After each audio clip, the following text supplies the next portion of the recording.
Assalamualaikum warahmatullahi wabarakatuh. Perkenalkan, nama saya Wildan Ramadhani, NIM 2005 1214069 dari Prodi Sistem Informasi 2020A. Pada video kali ini kita akan belajar tentang subnetting dan nanti kita juga akan mensimulasikannya menggunakan software Cisco Packet Tracer. Oke, langsung saja ke pengertian dari subnetting. Subnetting adalah proses membagi sebuah network menjadi beberapa subnetwork. Subnetting hanya dilakukan pada IP address kelas A, kelas B, dan kelas C. Dengan subnetting akan menciptakan beberapa network tambahan, tetapi mengurangi jumlah maksimum host yang ada dalam tiap network tersebut. Tujuan dari subnetting yang pertama, mengefisienkan pengalamatan. Misal untuk jaringan yang hanya mempunyai 10 host, kalau kita menggunakan kelas C saja terdapat 254 dikurangi 10 jadi 244 alamat yang tidak terpakai. Yang kedua yaitu membagi satu kelas network atas sejumlah subnetwork dengan arti membagi suatu kelas jaringan menjadi bagian-bagian yang lebih kecil. Ketiga, menempatkan suatu host apakah berada dalam satu jaringan atau tidak. Yang keempat, untuk mengatasi masalah perbedaan hardware dengan topologi fisik jaringan. Dan yang kelima, meningkatkan security dan mengurangi terjadinya kongesti atau penimbunan akibat terlalu banyaknya host dalam suatu network. Subnetting pada kelas C. Subnetting sangat penting untuk manajemen jaringan karena dapat memecah blok IP ke dalam network yang lebih kecil sehingga dapat mengefisiensi IP dalam jaringan. Untuk lebih jelasnya, subnetting pada kelas C dapat dilihat pada gambar-gambar di bawah. Selanjutnya, kita akan mensimulasikannya menggunakan Cisco Packet Tracer. Baik, kita sudah beralih pada software Cisco Packet Tracer. Ini pertama kita siapkan skema jaringan yang akan kita simulasikan nanti. Kita siapkan sebuah router, kemudian kita siapkan juga dua switch. Switch yang pertama kita ganti namanya menjadi lab 1. Untuk switch yang kedua kita ganti namanya menjadi lab 2. Lalu kita siapkan 6 PC. Jadi setiap switchnya akan dihubungkan dengan 3 PC. Sebelum itu kita ganti namanya terlebih dahulu menjadi PC 1, kemudian PC 2, PC 3, dan PC 4, PC 5, dan PC 6. Lalu kita hubungkan menggunakan sebuah kabel. Kabelnya kita menggunakan kabel otomatis saja. Kita hubungkan semua komputernya.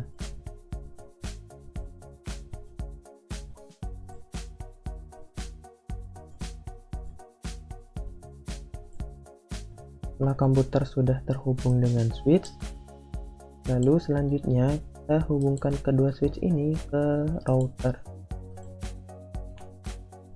Dan jika muncul tanda warna merah seperti ini, maka port status pada router ini masih belum diaktifkan. Jadi kita klik pada router, kemudian pas Ethernet 0 kita aktifkan port statusnya, kemudian pas Ethernet 1 kita aktifkan port statusnya. Nah, di sini sudah berubah menjadi hijau. Kemudian kita konfigurasi IP address pada komputer-komputer ini. Dimulai dari PC 1. Jadi untuk skenario kali ini lab 1 akan menggunakan IP address range antara 0 sampai 63, sedangkan pada lab kedua akan menggunakan IP address dengan range antara 64 sampai 127. Jadi untuk PC 1 kita masukkan IP addressnya seperti berikut: 168.1.1. Kemudian untuk subnet max-nya kita akan menggunakan 255.255.192. Ini berlaku untuk semua device nanti. Dan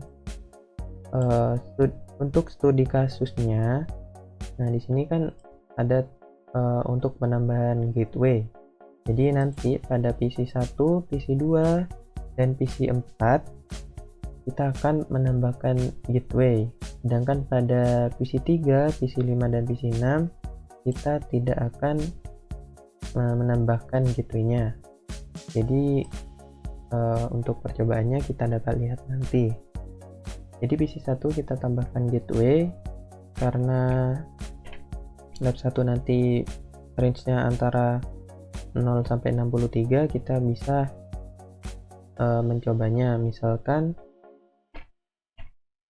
kita coba dengan 20 untuk akhirnya. Kemudian kita tutup. Untuk PC 2 sama, kita atur IP configuration, kemudian tambahkan IP address-nya .2 di sini ya. Kemudian tambah subnet max-nya kita samakan, yaitu 192. Untuk gateway-nya sama seperti PC 1 tadi, .20. Kemudian untuk PC 3 IP configuration-nya 68.1.3. Subnet max-nya sama, yaitu 192. Nah, di sini kita tidak akan menambahkan gateway.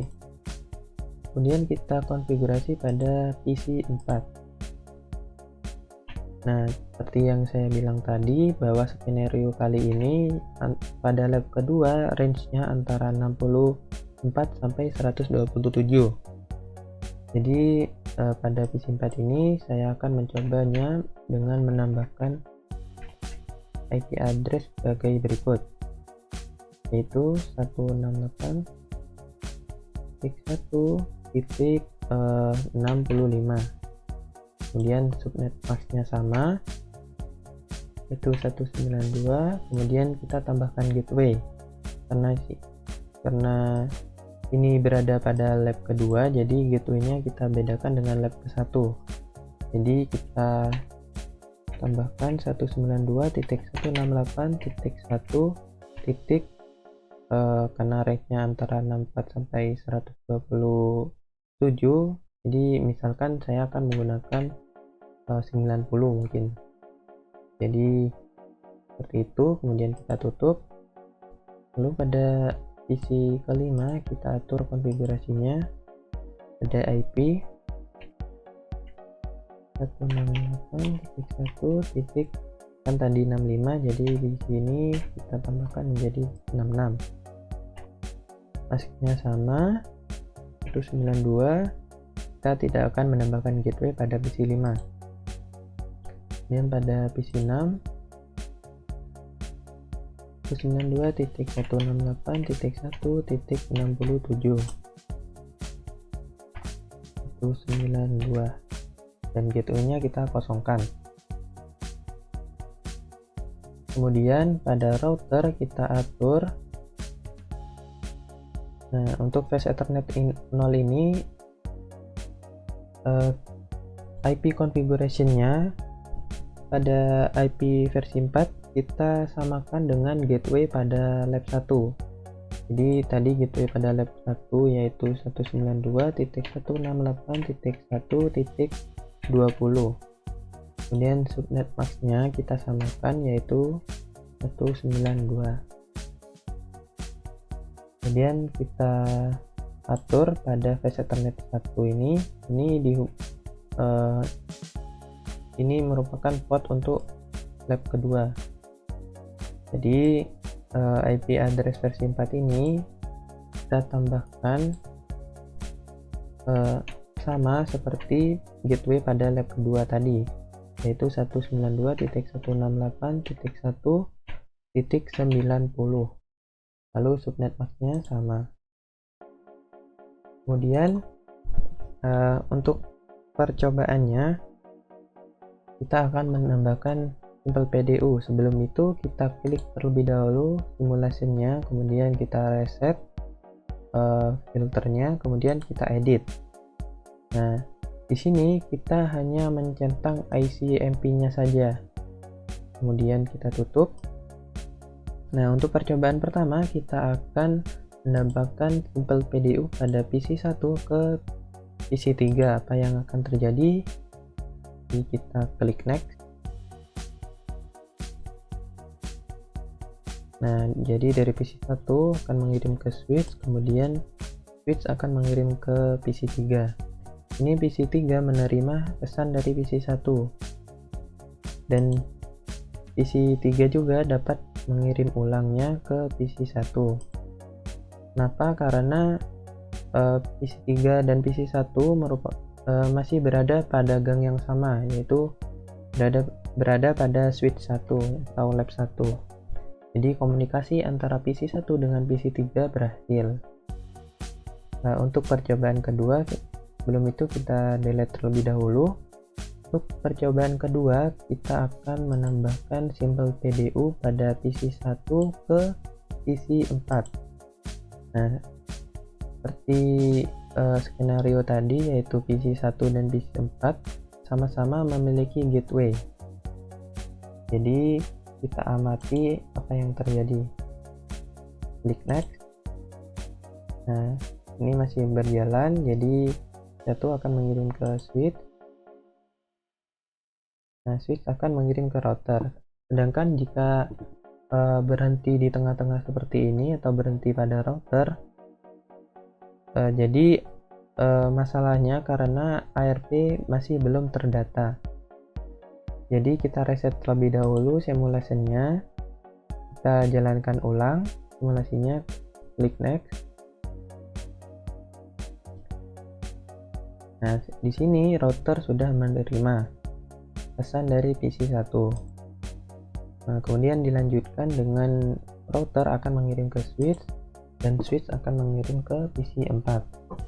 Nah, di sini PC 4 tidak menolak atau sudah menerima pesan dari PC 1. Karena PC 4 memiliki gateway, jadi PC 4 ini dapat mengirim ulang kembali ke PC 1. Next.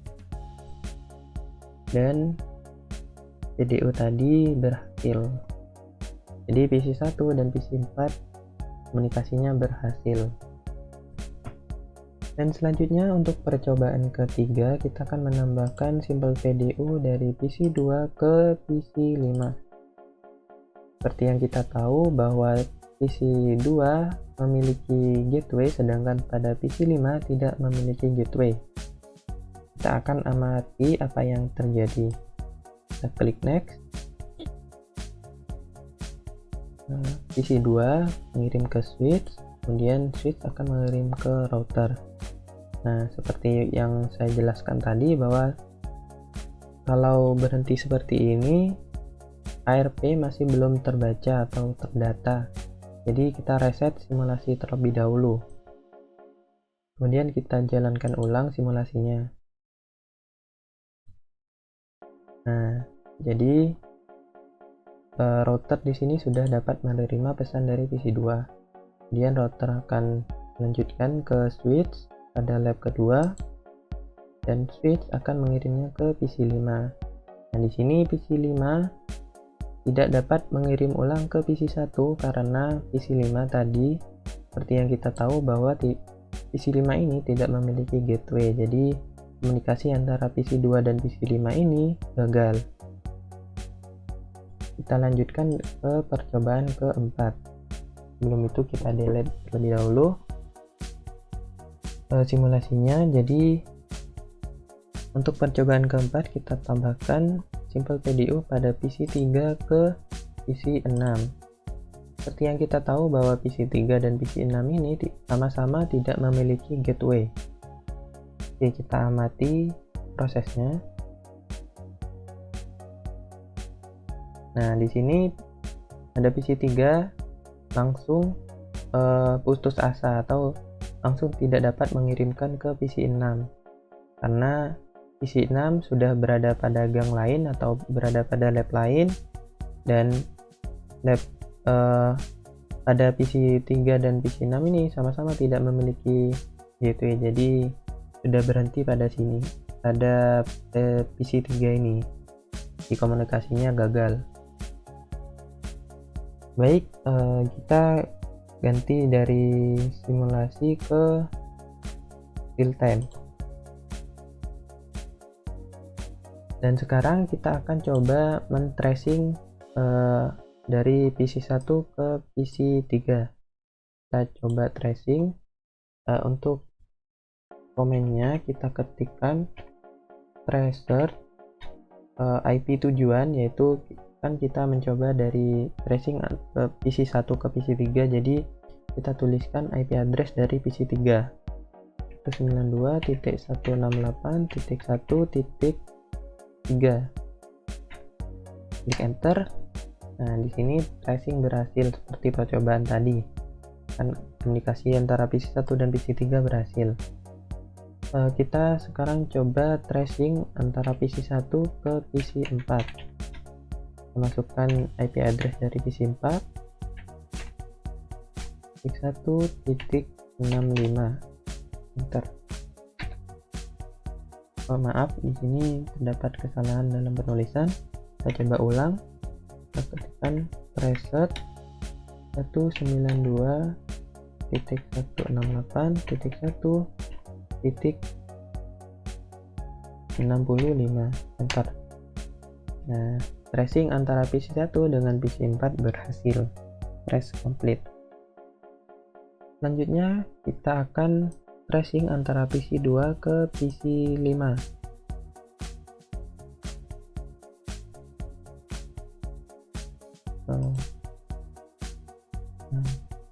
Ganti ke command prompt. Kita ketikkan tracer, kemudian IP address dari PC5 1.1.66. enter. Kita tunggu sampai prosesnya selesai.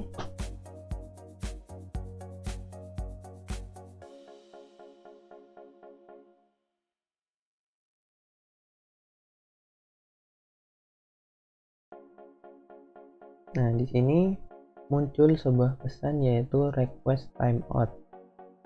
Karena seperti percobaan tadi bahwa simple PDU dari PC2 ke PC5 gagal. Jadi di sini dinyatakan request timeout.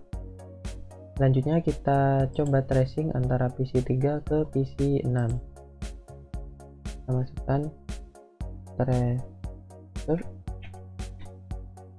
IP tujuan dari PC6, yaitu 192.168.1.67. enter. Kita tunggu.